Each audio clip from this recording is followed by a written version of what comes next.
Message పెట్టాను ముగ్గురికి. Okay sir, అయితే బాగా రాలేదు. ఇంకా 7 minutes ఉంది. ఒక్క జాయిన్ స్టార్ట్ చేద్దాం సార్. అరే ఒక్కరు జాయిన్ అయితే స్టార్ట్ చేయడమే. రాహుల్ సార్ జాయిన్ అయిపోతాడు.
ఒక్కరిని చేస్తే చాలు, 100 మందితో సమానమే.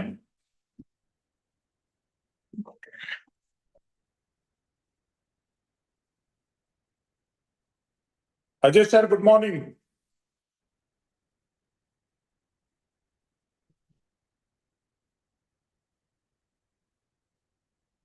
Yeah, just a second. I'll turn my video on. Just 1 second. Yes.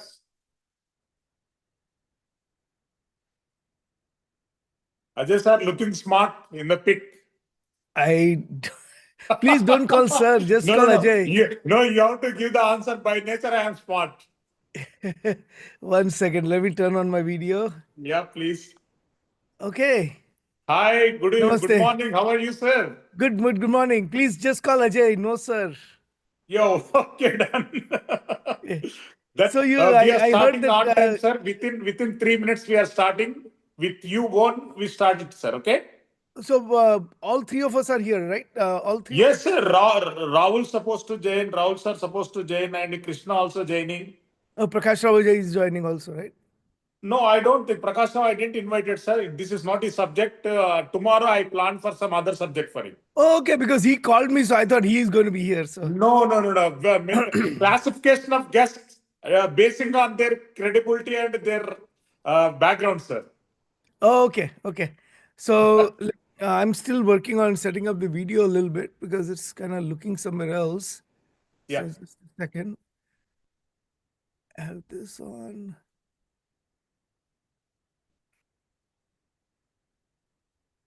Sir, I worked as a journalist in Kashmir also, sir. Wow, I saw your bio. It's very impressive. I saw it and I was like, No. I traveled by bike all districts of the Kashmir. was it dangerous? Must have Hi, been very Rahul sir. dangerous. Welcome, sir. Good morning. Good morning. How are you? Fine, doing good. Excellent. Yes, sir. Namaste, We are Ajay ji. starting within 2 Namaste, minutes. namaste, Rahul ji. So, are you?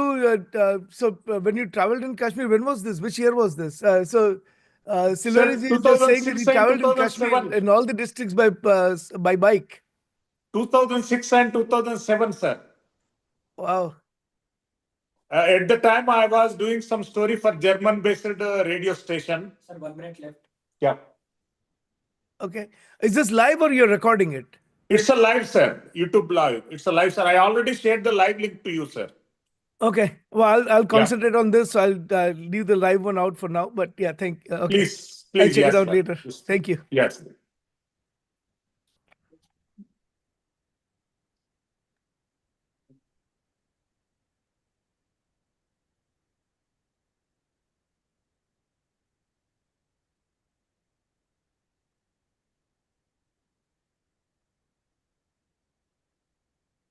I feel much more comfortable. Rahul ji is here. So Yes.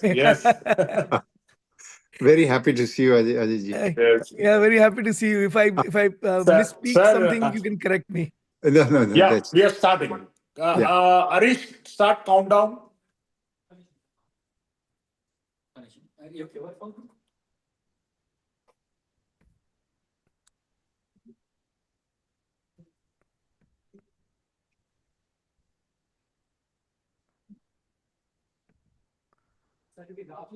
Phone rotate చేసుకోమనండి అది ఇట్లా పొడుగు Sir, Rahul sir, आपका phone rotate कर सकते हैं क्या? like that? और रोटेशन? It is. How to rotate it? ये स्ट्रेट बेड में हॉरिजॉन्टल में लगाइए sir.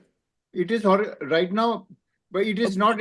I'm doing it, but it's not changing. That's the No, problem. हो गया चेंज लग रहा है अभी. हो रहा है? Okay, sir. It's okay. Is it okay? Yes, sir. Or 1 second. Yeah. Okay. Okay. Yeah. Can you see my face full or what? Is it okay now? Yes, sir. Yeah, I can see. All right. Yeah. Sir, little bit lighting is not comfortable, sir. Some solar rays, sir. Yeah. Yes. ఇట్లా head room ఇవ్వమనండి. Sir, headroom एक दो inch का headroom दीजिए sir ऊपर. Frame neck to neck आ रहा है. 1 second. Yeah, that's good, sir. Yeah. 1 second. Let me just get rid of the sunlight. Yeah, please. ये वापस हॉरिजॉन्टल वर्टिकल हो गया ये. Oh, right. नहीं बैठे बात में ले लेते सर, नो प्रॉब्लम. Okay.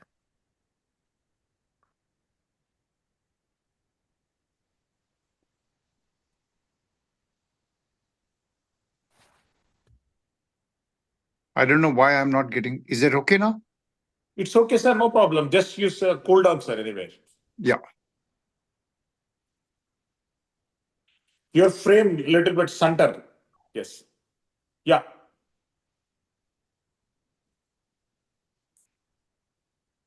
अरे अजय साहब का तो बहुत अच्छा से जम गए, उनका तो फ्रेम तो बहुत बढ़िया जम गए. मेरे पास जरा वो ग्रीन स्क्रीन भी है ना, तो थोड़ा इजी हो अच्छा, जाता है. Fixed Yeah, I screen have है. to- हाँ, that's great. Awesome. Yes. Can you see me properly now? Yes, sir. थोड़ा नीचे. Head कट हो रहा है. Yes. How do I do that? I don't understand. थोड़ा मिन्ना उसका पोजीशन चेंज करो सर. मोबाइल यस, मोबाइल का पोजीशन चेंज करो. Now tell me, is it okay now? थोड़ा कट हो रहा है सर. फोरहेड कट हो रहा है. Now, Yeah, it's okay, sir. It's okay now. Sir, yes, we are starting, sir. Manam, this started. So,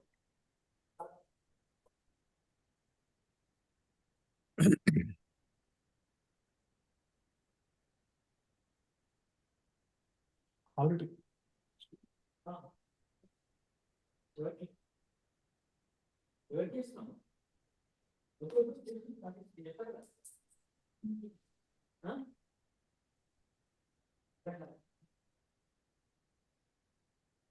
తమ్ముడి నుంచి 5 సెకండ్స్ ఆగండి సార్. మీరు లైవ్ ఇచ్చిన తమ్ము చూపించండి. తమ్ము చూపించి ఒక 3 సెకండ్స్ 4 సెకండ్స్ ఆగి లైవ్ స్టార్ట్ చేసేసి లాలే తీసుకుంటారు. చెప్పరా కౌంట్ డౌన్. ఏమవుతుంది Sir, I am starting it, sir. I am starting it. Yes. కనిపించేస్తారు. Yes. Welcome to Mana TV.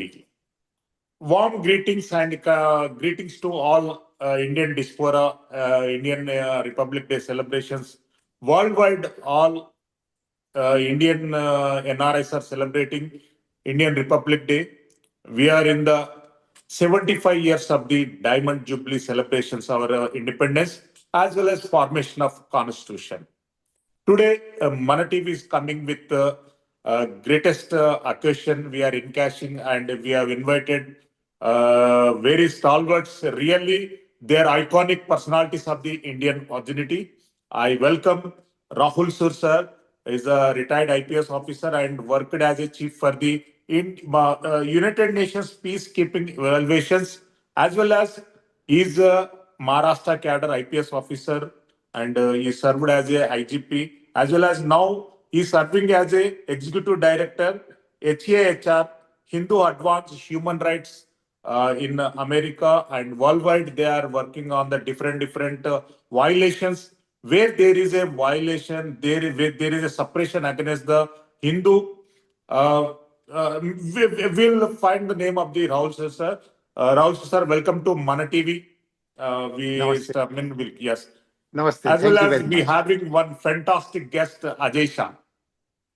He is a founder of the Hindu Pact and President World Hindu Council of America and Hindu Vishwa, and as well as contextual and very controversial book author, Our Kashmir.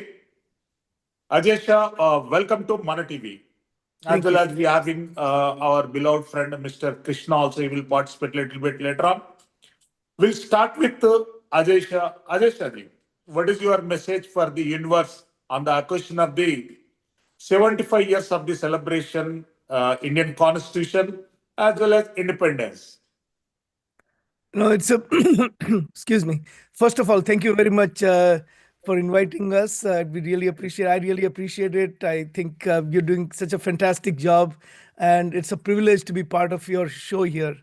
I think that the way I look at it is that Bharat is Vishwaguru. Yes. It's not about the Bharat's constitution today, but through the ages, the message that Bharat has delivered, and it's not just the Bharat as a geographical entity, but if you think of Bharat as a spiritual entity, as a cultural entity, then you can start understanding why the Republic Day is important. We did not discover the new republic today and 75 years ago. If you look at the history of Bharat, even as far back as in the Vedas, there is a mention of Ganapadas, Mahaganpadas. These are all democratic institutions. They existed even 5,000 years ago, 7,000, 8,000 years ago. The democratic institutions in India existed. And so, what we are saying now to the world is that we have had this democratic tradition. We have had this tradition of openness. We have had this tradition of inviting everyone's opinion. Let good thoughts come from all directions, say Upanishads. So, inviting thoughts from all directions. Have everyone's participation in decision making. These are and be fair, be equal to everyone. These are some of the cultural, spiritual underpinnings of Bharat. Now, in past 1,000 years, we went through brutal oppression and occupation and all of that, and we are now back. We are Bharat is now emerged out of this, but the essential elements of democracy, of republican, existed way far back, and now we have the opportunity to share that with the rest of the world. Yes, Rahul sir, I welcome you for the welcome remarks and how you respond on the 75 years of the Indian Constitution and Independence India. What is your expectation, whether we reached the expectation or not? If not, why? So, first of all, again, thank you very much for inviting me, and I'm really happy. And I think that to answer this question, whether we've reached our expectations and why not, I think I'll probably like to expand a little bit of Ajayji's, very good remarks, and that is, there was a book called "The Success of India's Democracy," Yeah. and this was written by a professor, Atul Kohli, in which they said that the success of India's democracy has been a success. But according to the author, the success was a result of the careful balancing of the interests of the center and the states and between the haves and the have nots, right? So he said, well, it has been a success. But of course, when I finished reading the book, I asked myself, is that really the only reason for the success? And I said, no, it is not, because essentially it is based upon the values, the civilizational values of diversity of thought, of tolerance, of debate. These are the real things which have, made India into a democracy and how it has taken such deep roots within. Now, it was unfortunate that this learned author did not ask the real reason why Indian democracy has succeeded. And that is where we are today. Now, in terms of these values, the tolerance, inclusiveness, that means that despite incredible diversity, we are a proud nation. And Yes. the kind of diversity which we have in India is unthinkable even in Europe or even in China or in the United States. So the I would say the credit for that is not sufficiently given. But now the question which you've asked is, why have we not achieved and how do we look in the future? I think that is a very, very important question. And there are many aspects to that, which we will have to debate. That is not only the provisions of the Constitution, but also the people who are going to be leading it, because the success of a country is dependent not only on what is written in its Constitution, but also on the quality of its leaders and the quality of its people. So, since India is a majority Hindu country, I have great faith in its wisdom going forward, but certainly very, very formidable obstacles remain. Yes. Ajay Shah, really, our constitution is a very beautiful. It's covered each and everything, and even it's a focused on the minor things also. But lot of the politicians, a lot of the political parties misinterpreting the values of the constitution. What is your suggestion in that? So, with any and that For that example, is a, fundamental rights. Fundamental rights is the kind for the protection of the each and every citizen rights. But some so-called secular outfits, it's diverting in a different way. They are molding in a different way. Then how you respond on it? I think what has happened is that after the independence, the Indian education system, and right after the formation of parliament and all that, as the framers of the constitution had envisioned a constitution of a certain kind, and as they started fading away from the scene, people who were trained at, and I would just name it, people who were trained at JNU type of philosophy, they started taking over, and they started, they started gang. diverting the dialogue in such a way that was detrimental to the majority community in India.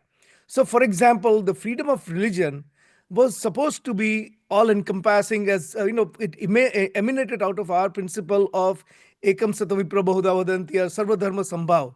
It originated from that. But and our framers wanted to really safeguard the interest of the minorities so that they don't get overrun by the majority. Noble thoughts.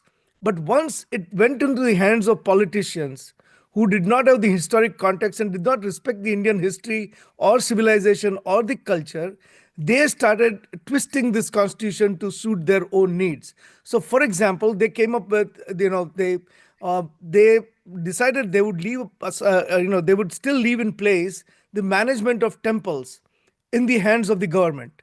Or they Yes. came up with the other ideas that a minority community is able to manage their own educational institute to the but not the majority. Now there was some provision of that for that in the constitution, but now it was taken to the extreme in such a way that the majority got stifled all the way, and the minorities. In fact, Manmohan Singh ji, who was the Prime Minister of India, actually came out and made a statement which completely against the spirit of the Constitution. And such a remarkable person like him made a statement that minorities will have the first right to all the resources of the country. Now that is something that, when you put something like that in the play, obviously you see that the Constitution is no longer honored. Neither is Constitution nor the traditions that gave rise to the Constitution. They are now, that means that they have been now overrun by modern day political thought and the petty and narrow thinking of some people.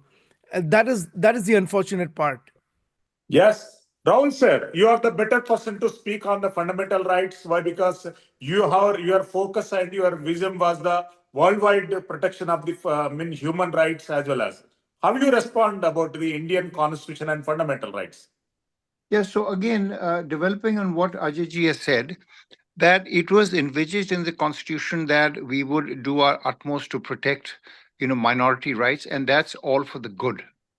But what has happened is that this has in fact turned into an instrument of deprivation for the majority, that is the Hindus. Now, Yes. if you have a look at, minorities have the right to manage their own religious institutions, the churches, their mosques, and that's fine. But at the Rahul sir, same, you are going in a little bit out of frame. Kindly be in the frame, please. Yeah. Yeah. yeah, now, okay, No, it's not okay. Just adjust your frame. Yeah, it's okay now. yeah. Perfect. Yeah. So in terms of the temples, if you have a look at it, it has been estimated that more than 1 lakh temples are under the control of the state governments. Now, Yeah. what are temples? Temples are not merely places of worship. They are, in fact, the focal point of civilizational continuance, renaissance, reflection, debate, upkeep of the priestly classes, artists. So therefore, it is a whole ecosystem by itself. Now, when they begin to be monopolized by the state, something very important and very distressing happens. And that is they land up in the hands of government bureaucrats. Now, I was a government bureaucrat, and I can tell you one thing: the government is in no position to run temples in the spirit in which temples ought to be run. And again, the deeper question is, why have we landed up in this position? And that is because of the enormous power and the enormous money which the temples generate. That, in fact, acts as a source of really of vested interest for the state. So that is why you find there is so much of resistance to the release of Hindu temples from state control. Now, this is a battle which we will have to undertake, and we will have to win this no matter how long it takes.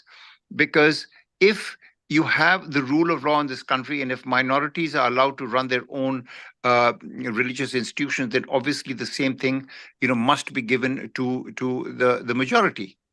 So in that sense, it is a very, very vital thing. And I think in the next till 2047, this question is going to become increasingly important. That is, what is the attitude of the Indian constitution towards the majority? What is the attitude of the minority towards the majority? And it will take all our wisdom and flexibility and imagination to manage this carefully. Because I tend to say that we should not rule out, thinking about the worst, because that's how we can prepare for it.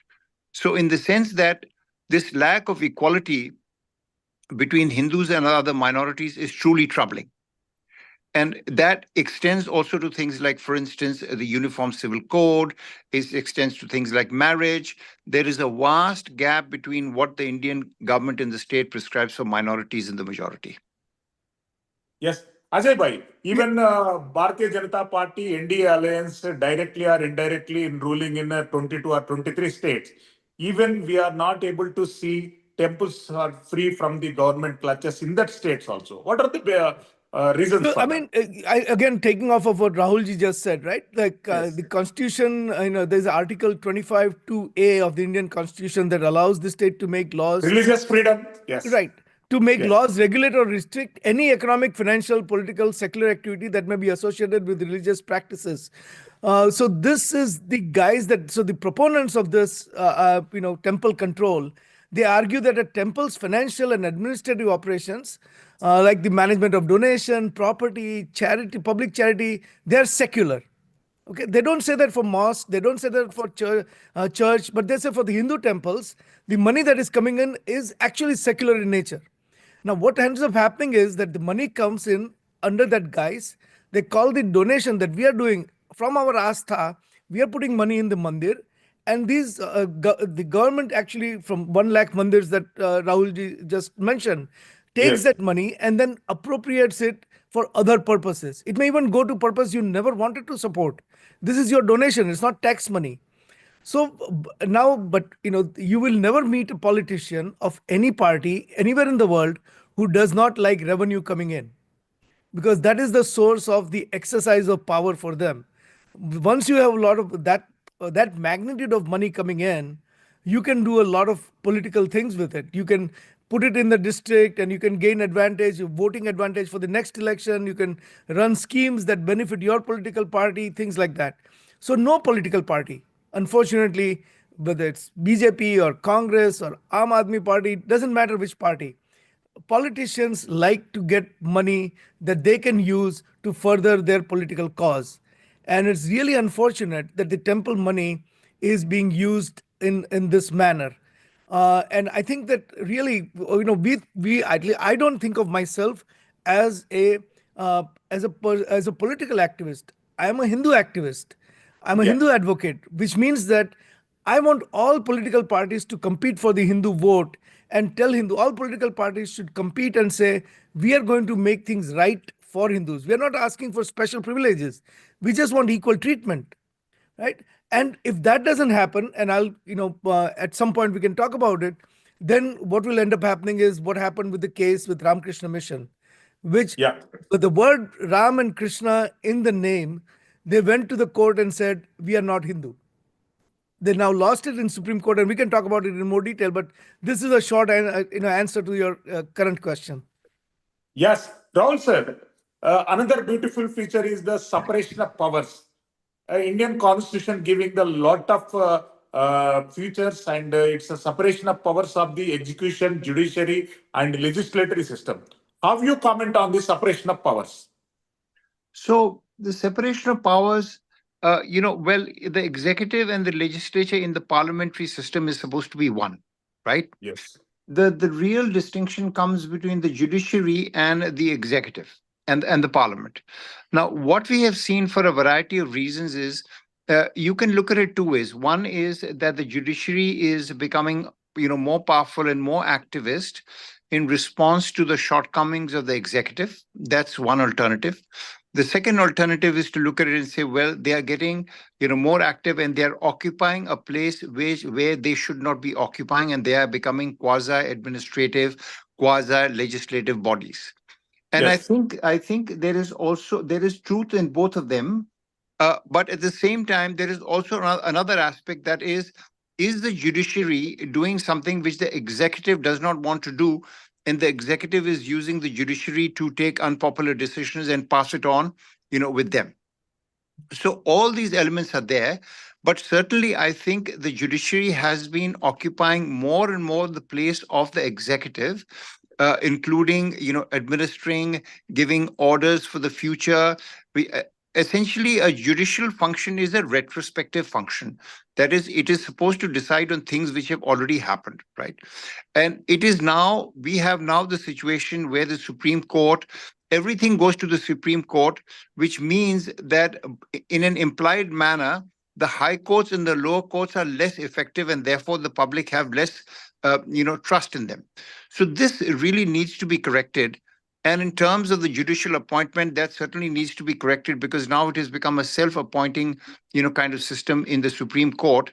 And there needs to be far more transparency in terms of, how the judges are appointed, why they are appointed, what is their background, and the separation of powers between the executive and the judiciary. That is becoming really a problem in India, and especially when certain political decisions are made. And I think that a lot of serious thinking will have to be put in by the Indian political, intellectual establishment and Hindu thinkers to correct it, so that at least the Hindu ethos out there is not automatically uh, received in the courts with some kind of disdain or some kind of feeling that this is for Hindu supremacy, whereas all it is a cry for the genuine and legitimate recognition of the spiritual aspirations of the Hindu people. Yes. Ajay Bhai, really, some places in India, executive is totally under control of the political system. There is no developmental aspect of the how they prescribed as per the provisions of the constitution. How you respond on this? So that's it's very interesting, because the way the Indian system over the last a couple of hundred years has evolved. Uh, I think you can think of it as the vestiges of the colonial rule by the British. So when Yes. British ruled India, they wanted to make sure that the administrative services that India has remained under the tight control of the colonial power. And I think when India became independent, again, you have to think of it from a political perspective and a politician's perspective. We should have divested from that kind of colonial system, colonial roots a long time ago. But when you replace the colonial masters with the Indian politicians who want to be like colonial masters with brown skin, that's what ended up happening for good part of 70 years in India. They came to power and they found it very useful to have this kind of administrative control through the through the existing administrative service mechanisms. And that system is still, we still live in. I mean, I grew up in Mumbai, and we used to in Mumbai people used to say that the administrative folks in the in the government secretariats would say that to politicians, that you come and go, but we are always here. But really, it's the system that politicians kept in place, because the administrative, they give administrators have a lot of power, but at the same time the politicians have have a lot of ways of manipulating that by transfers and all the other means. So really, it works to the advantage of both. So it's a very symbiotic relationship between the administrative service and the politicians, to the detriment of common people. Yes, Rahulji, it's a beautiful feature. Another feature is a federal system. It's a copied from the different developed countries like America and some other countries. But in India, federal system is totally failed as per my statement. Why? Because when we are visiting the Kerala, when we are visiting the West Bengal, when we are visiting the some parts of the Tamil Nadu, it will create a lot of questions whether we are staying in India or not. But because a total federal system definition is changing in this two states. What is your opinion on this? So, again, we have to look at it from the point of view of India's diversity. Because it is so diverse, again, going back to that book, The Success of Indian Democracy, they said one of the reasons is that it has been able to strike a balance between federalism and state governments. Now, the three lists which are there, which is the central list, the state list, and the concurrent list. Yes. And we were talking about the temples. The temples fall under the state list. In other words, the federal government cannot, legislate on them. Now, what has happened is that there is a fair degree of decentralization in India, and the state governments have real power. And therefore, many times the writ of the state government, federal government, does not run out there. And that accounts for the fact that when you go to some of these places, you think whether you're in India or not. Now, if you go to West Bengal, the phenomenon of infiltration from Bangladesh has been going on for so many years. Now, what has been the state government doing about it? So the question arises is that, again, what is the correct balance between the federalism and the state government, so that, the unity of India and the integrity of India is not disrupted? And that question is becoming an increasingly relevant one, given the fact what is happening in Bangladesh. So there are no easy answers to this, but at the same time, they will have to be recognized that there are limits to state power when the integrity of the country is concerned. Rahulji, try to be in the frame. You are again out of frame, please. Now? Yeah. It's okay. Yes. Yeah. It's okay. Continue, please. So that's what I was saying, that in terms of there are many state governments where sometimes, the programs which are run by the central government are not deliberately implemented because they do not want the credit to go to the central government. Now, the demography of several states has been changing, and that is something we will realize the implications of this more and more as the years go by. And they may not be that good. That's what I'm saying. Yes, Ajay recently, yesterday, one of the Congress senior leader commented about we have to welcome Bangladeshis to our nation, and we have to treat them as even if we face some problems also, adults also, we have to accept that. Which kind of democratic values? that is so. Sam Pitroda made that statement. He is the president of the Overseas No, Congress. sitting this side, I can't take his name. You can take his name. It's Yeah.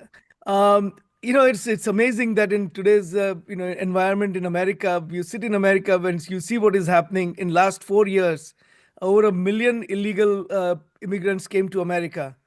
And the current administration is now actively seeking at least the people who have committed crimes, and they've started deportation about 3 days ago. So the last thing a person sitting in America should be doing is giving lectures to India. Uh, Look at in India, infiltration from Bangladesh has been a long-standing problem. I remember in the early 80s, and Rahulji will even know even more than I do.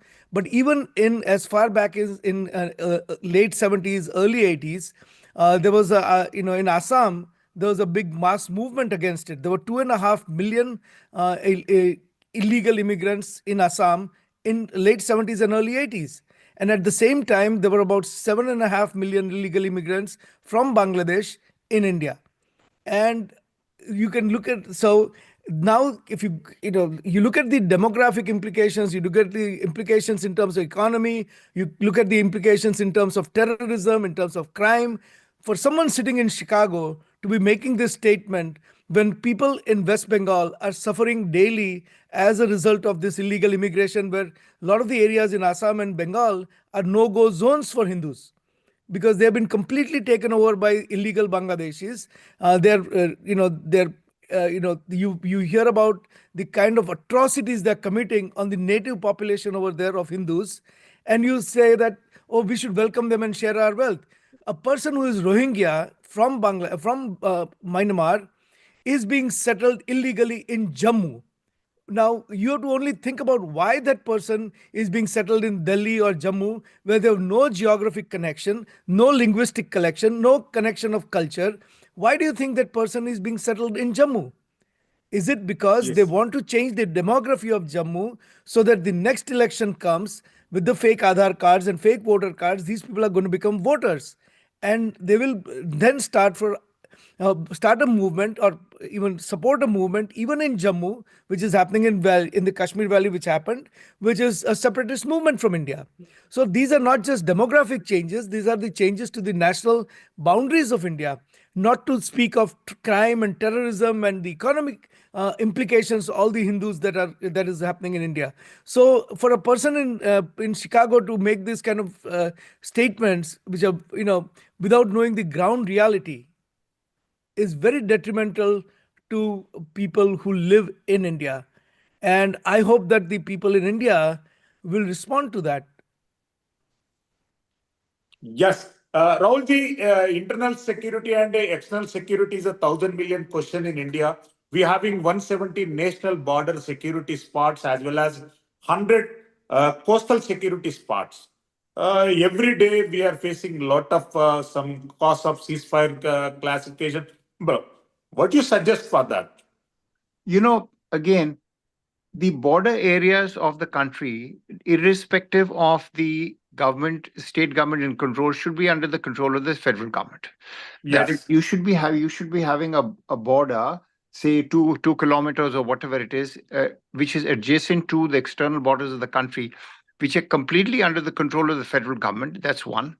Number two is that in terms of the illegal migration, and I may like to point out that recently, we have written a joint letter to the Prime Minister of India on Bangladesh, in which we have one of the things which we have suggested in that is strict action against corrupt officials who give Aadhaar cards. Because Yeah. how do you think that these millions of these people have come and seamlessly integrated into India? Let us be blunt about it. It is because there is connivance on the part of our officials. And we will have to respond to that. Now, in terms of the security, frankly, we are going to be facing more and more of an asymmetric threat in which, we are in the area of, drone warfare, AI, and in addition to all the conventional threats which exist, that is infiltration through physical means, people who are inside out here, who are traitors to the country. So one is very, very grateful to the current government that there have been no terrorist blasts in India for a long time. But there is really no place or time or opportunity for even the slightest relaxation of vigilance in this. Now, in terms of the Congress calling for welcoming Bangladeshis, frankly speaking, this is a very old and tired textbook, and that is you invite people outside who you think are going to become your voters, and therefore they are going to ensure power for you. It is the same trick of the left in America, in Europe, and that is in Germany, France, UK. It's exactly the same thing. Open the borders, let them come inside, they're going to be our voters. So we have to call it out, and the Indian people must be aware that this is highly dangerous. And the easiest way to think about it is to put yourself at the reception of a policy like this. If they say that we should welcome people from outside, the question to Mr. Petroda will be, are you willing to open your house to that? And here I would like to give an example of what happened recently. The border czar out here, he was lectured by the Pope that it's cruel to keep migrants out. And his response was, do you know that the Vatican has got high walls? And if you get into the Vatican, it is a serious crime. In other words, let us not be hypocritical and try to suggest policies for others which you yourself will never implement in your own life, or for your own personal living. So that's what it is. The Indian people need to be very vigilant in this, because this is long-term and increasing security implications. Yes. Just to add to what Rahulji just said, and that is, Please, Ajay bhai, please. yeah, just want to say that the the whole trend that Congress started this was as a result of a politician who later became president of India, Fakhruddin Ali Ahmad. The entire immigration of Bangladeshis into Assam to change the demography of Assam was, and Sam Pitroda is just continuing what Fakhruddin Ali Ahmad started. Yes. Ajay bhai, again, I don't know whether it's clearly written in the constitution and whether it's inserted. Lot of controversies and a lot of interpretations are there, particularly about secular state. How you respond on this? So the word secular in the Indian in the preamble of the Constitution was added as a 42nd Amendment in 1977. The word secular was not the word that our founders envisioned, because the word secular in Indian context does not make any sense. We are a very ancient civilization. A lot of our traditions, our culture, our practices are all based on our Sanskriti. And when we say, the word dharma to us means something very different than the word religion. And for the religions that are exclusionist, for them to come up with the word secular as a construct actually would make sense. For people who believe in dharma, for people who believe in ekam sata vipra bahuda vadanti, and Yes. for those people, you cannot apply the word secular the way it is being applied. And I think this whole thing was very political, and now it has taken on its own life. Yeah. Rahulji, how you respond on the secular state? So the secularism in this You are out country, of frame again. Kindly be in frame, please. Yeah. yeah, Yes. the Yes. secularism in India has actually come to mean the tolerance of some of the worst medieval practices in minority religions. That is essentially what has come. Now, let me just give you an example. Please. We had, polygamy in the Hindu society. And when Nehru was the prime minister, he got the Hindu Marriage Act, in which polygamy was abolished. At that time, there was resistance from the conservative Hindus that, we cannot abolish this, but in any case, it was abolished. And now it is obviously, well accepted, and there has been no resistance from the Hindu community. Now, this is a question of not of religion, but a question of the rights of women, right? And if we say that all Indian women are equal, that is, whether they are Hindu women or Muslim women, you will find the word secular has been used to deprive Muslim women of their rights. Yes. So consequently, what has happened is that the freedom of religion and secularism has come to include practices which are anathema to the spirit of the Indian Constitution. And therefore, obviously, it makes no sense at all in the Western concept, because if you say secularism means that we are not going to spend any money on any religion, that is clearly not the case, right? We've had the case of, Hajj subsidies for a long time. We've had, payments to imams, all that kind of thing. So that is really not the case. But what this word has come to mean, in a short sense, is the continuation of medieval traditions amongst minorities, which really have no place in any society which believes in the dignity of all human beings and the equal worth. Even keeping aside Hinduism for a moment, even if we say, well, we disregard all that and we just go over the Western concept, it does not make sense. A secularism, because of the word secularism, for instance, in France, they don't allow polygamy, even though it carries on, clandestinely, but it is illegal. So therefore, we really have to think of this word, and now it has become a political phrase. That is, if you remove this word, it means a majoritarian control, etc., etc. There needs to be really rethinking of this word. This word was deliberated upon and rejected in the debates of the Constituent Assembly. Yes. Ajay bhai, since last several years, there is a slogan in the country, one vote, one nation, and one election. How far it is? Is it suggestible for India, which is having more than 3,500 languages and different, more than 270 cultures and states, different aspects? Is it possible? It's certainly possible. India is actually, as a democracy, India has shown that we can conduct election. India can conduct elections with 1 billion people participating in a very orderly and systematic way. Uh, Now, how it will actually work out in practice in terms of various states, having elections at different times and harmonizing all of that. There are some practical aspects to it, and then there are some other aspects, and that is, yeah, it takes you out of the always in election mode. Like, okay, now elections in one state got over, the election in second state is coming up, so politicians are always in a mode of campaigning all the time. And it actually gets them out of that mode and gives them chance to govern for a change. And so to that extent, it's positive. On the other hand, some people may argue that, look, it takes away the accountability piece of it. So for a year, if a government is not performing well, central government is not performing well, if state government, you have a chance to change it. So otherwise, you get kind of stuck for 5 years with a certain political party in both the places. So there are pros and cons, and I think it's for people in India to decide which is best for them. Sitting in America to give an advice on that kind of issue, I don't think would be received well by people in India. Yeah, Rahulji, how you respond on that? The thing is that there is certainly, if you have the state and the central government. Kindly frame is going out, please. Yeah. Yeah, it's okay. Yeah. So, please. if the central and the state elections take place at the same time, that is one thing. You can have, the central government, the central elections at one time and the state government elections, after 2.5 years, so that people don't get confused about it.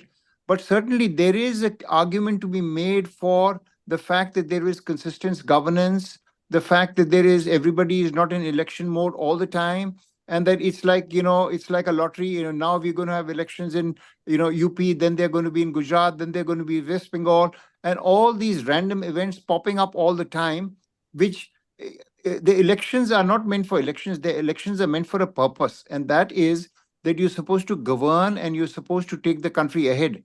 Now, if the timing of the elections itself becomes an issue in terms of ushering unpredictability in a country's political life, I'm frankly not for that. So the system, of course, it's for the Indians to decide. I am an Indian, actually, is that, there should be elections for the parliament, and then there should be elections for the state governments, separated by 2.5 years, so that uh, the country has certainty about it. And just as we are certain about, when we have elections in the center, all the state governments should be aware that now is the time we are going to be judged by the people.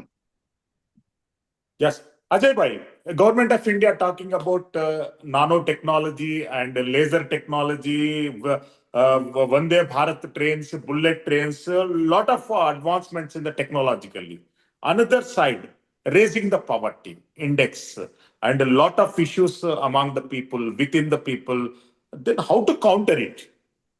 I think this is a fallacy that everyone kind of falls into, that you cannot do one or the, you have to do only one or the other.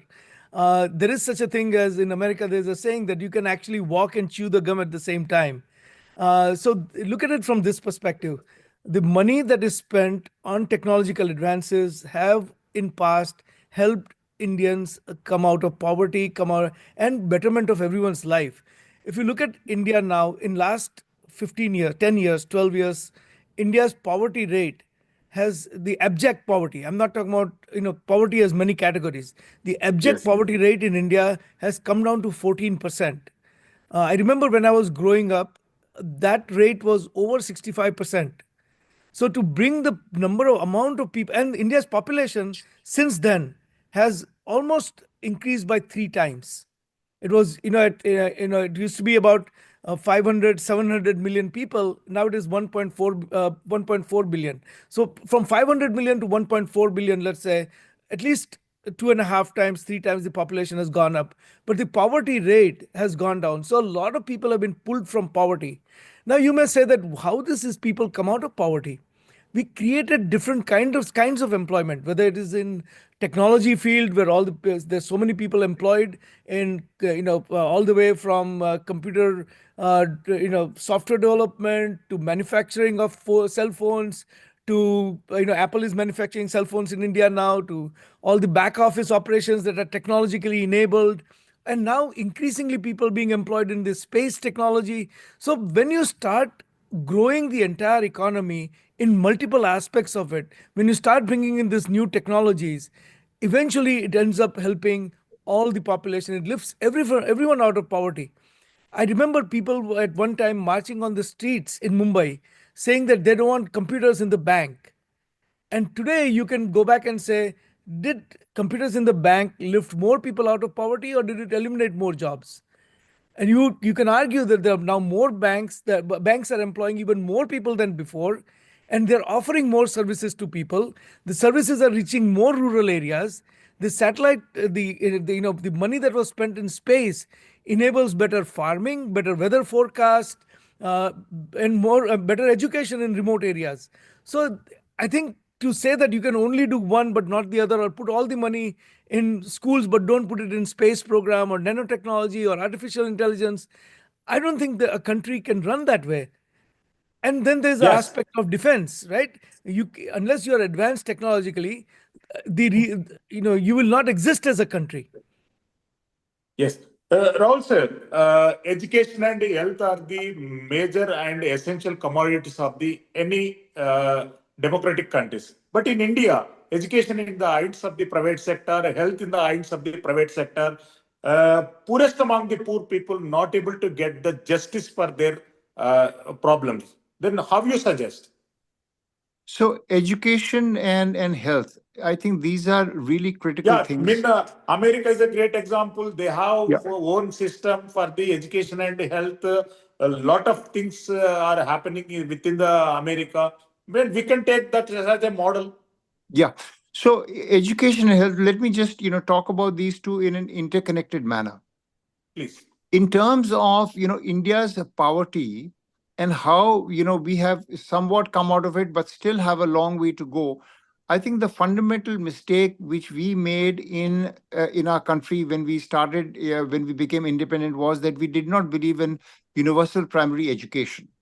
Now, the reason why Nehru, of course, was a person who prioritized, educational institutions of higher learning, IITs, and all that kind of thing, and that did succeed in producing people who, went to America. But at the same time, the masses of our people remained poor, uneducated, and without skills. So, as a result of that, and as a result of the socialistic mindset, we have not been able to develop the kind of manufacturing base. Our education right now needs to concentrate massively on skills which are useful, necessary, and which are required by the workplace. And there is a big divergence between what is being taught in educational institutions and what the market demands. Now, as a result of that, educational institutions have fallen, very much in the hands of, private people. But they have succeeded in increasing the skill level of our people. There's no doubt about it. But it is the public education which matters. And that is something which will really have to be sorted out, because government schools are run quite poorly, and they are not producing people, which are required for the market. Now, coming to the second thing of health, if you have a look at the nutritional profile of people in India, literally millions of people are still undernourished, right? Yeah. There is stunting in their growth. Their height is not efficient. They're protein deficient, and consequently, with the result, you will see. Of course, in big Indian cities, you've started seeing obese people. But when I go around, the countryside, essentially people are all very thin. And the reason for that is that they're probably not getting enough food. And Indian food, contrary to what we think, may not be that healthy because it's carbohydrate rich. We have a problem of, big problem of diabetes in India. We have a big problem of heart disease in India. So the nutrition really requires to be fixed. As a result of that, our health system, which has to cater to a whole lot of people because of the millions involved. Now, of course, they have got Ayushman Bharat, in which they are giving a certain amount of money to poor people. But the root cause which needs to be fixed out there is, healthier cities, cleaner air, better food, better nutrition, better diet for us to get any hold of it. Because curative medicine in the Western sense is going to be very expensive for us. So these Yeah. two are highly interrelated issues in terms of education, which needs to be more oriented towards employment, and health, which needs to be make sure that the bodies and minds of the Indians, especially the young children, are fed nutritionally adequate diets so that their brains and bodies, develop adequately. Yes. Ajay bhai, Indian developmental path is expecting lot from Indian diaspora NRI community. How you will helpful and what kind of message you will give for the country of So one thing I would do is not give advice, because I don't think that people sitting in factual fictions? yeah, I think I think there are 1.5 billion people in India. Yes. They know what they need to do. I think people. It's very generally it's very bad for people who don't live in India to be lecturing people in India how they should be running the country, how they should be managing their affairs and all that. But one thing that people in India should know, that people who came out of Bharat, people who came out of India, have a special place in their heart for India, and Yeah. they're willing to do anything they can to help. So I can point to a few things that people outside of India are doing. Rahulji just mentioned primary education. I think one of the things that people have done really well, people at the diaspora has done really well, is to invest in the education, primary education, secondary education, and even higher education, but primarily the primary and secondary education in India. There is a program that, for example, Vishnu Parishad of America, World Hindu Council of America runs, called Support a Child. This is at every individual child level, and Seva International has a similar program. So at every individual child level, a person sitting in America can actually go and support that kid for a certain $20-25 a month, and that takes care of everything: the nutritional requirement, educational requirement, the residential requirement if they're coming from Vanvasi area, all of that. There is a similar program called Ekal Vidyalay. Ekal Yes. Vidyalay is a single room school that have been set up in areas where in today's day and age, it's hard to believe that people would teachers take 8-10 hours to actually reach that school. They're that remote, and they're running a 1 lakh 100,000 such schools, and they're all supported by diaspora. So that is one kind of help that people sitting here can give. The other kind of help that we can give is there are certain special skills. So it is, it's a well-known fact that a lot of people with skills have gone out of India, and if there is an opportunity to donate time and skills in a organized, systematic manner, whether it's in educational institution, as in terms of in governmental bodies, non-profit organizations, anywhere, that kind of skills, donation or skills, contribution to India is also very helpful. The third one is entrepreneurial. There are a lot of places where the companies, people who are in diaspora have started companies, and this could be really a win-win, because you want to have these companies be global, and what better place to make it global by starting a parallel company, a branch in India or a subsidiary in India, and really work for that. The fourth part I would say is taking the technology that has been developed in Western countries and making it available and modifying it, customizing it for rural India. And that will help rural America also. So, for example, Yeah. if you have created a small medical device that is a wearable, you can take that wearable device and you can say, how do I adopt this device to rural India's need? That's a really important need, and maybe that is where the technology and the need in rural area developed in western areas can be applied to rural areas in India. And at the same time, the technologies that are developed in India, there's a classic example of the sachet of shampoo which developed by Procter and Gamble for the Indian market, for the very impoverished market in India, how that became popular in America, where it became a single use sachet in all the motels, where you have shampoos in small plastic sachets. So, those are the kinds of technologies. Some of it will be developed in India. Maybe it will find a way in America for other uses, or maybe in rural America where there's real need for telemedicine and other things. So, there's a lot of convergence. But one thing we should refrain from, again, I would say, is give advice, because nobody wants advice, nobody likes advice. What we want No, to no, do no. is Whatever the work, points you are raising, that's a really valid point. like really It's a work with required. people. Yeah, work Yes. work in a way that doesn't sound like, okay, we are better than you and we are here to give you advice. Not that way. Yes. Rahul sir, what is your conclusion remarks? And we have completed Diamond Jubilee celebrations, 75 years. What is your conclusion remarks? I would say that I'm really happy You are that out of frame again, Rahul ji. Be in frame, please. yeah, Yeah. now Yes. I would Yes. I would say that I'm very happy that the civilizational and the Sanatan genius of India is getting increasingly expressed in our country. I hope that will continue. That is a non-violent philosophy. Sanatan Dharma is based upon both of science and spirituality. It has got potential which the world has not seen. We are always in a position to learn from others and also to rely on our wisdom, our ancient traditions. Our ancient traditions are not immutable. They are not something which cannot adapt to the circumstances. If there's one thing which is there in Sanatan Dharma is that it is something which is always changing and yet never changing to suit the temper of the times.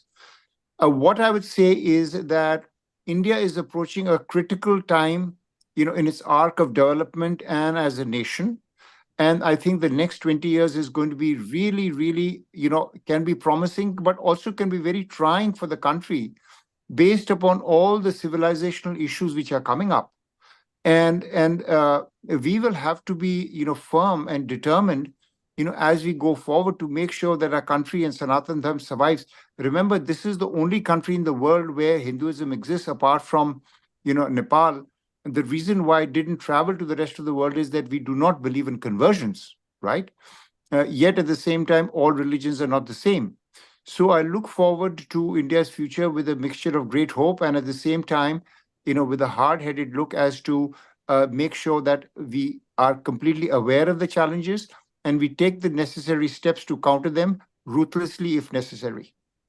Yes, thank you, Rahul ji, as well as Ajay bhai. Many thanks for your valuable participation in the remarkable debate. Mana TV always with you. Be a voice of the NRIs as well as wherever the problems are there in India or outside India, we are there. And thanks for your valuable suggestions and contributions. We will continue the path, whatever we started, not only on the question of the Diamond Jubilee, on every question, Mana TV is with the NRI community. Thanks for participation and thanks for your feedback and suggestions. Thank you. Namaste. you. Thank you very Namaste. much. Namaste. Yes. Thank you. Namaste. Namaste.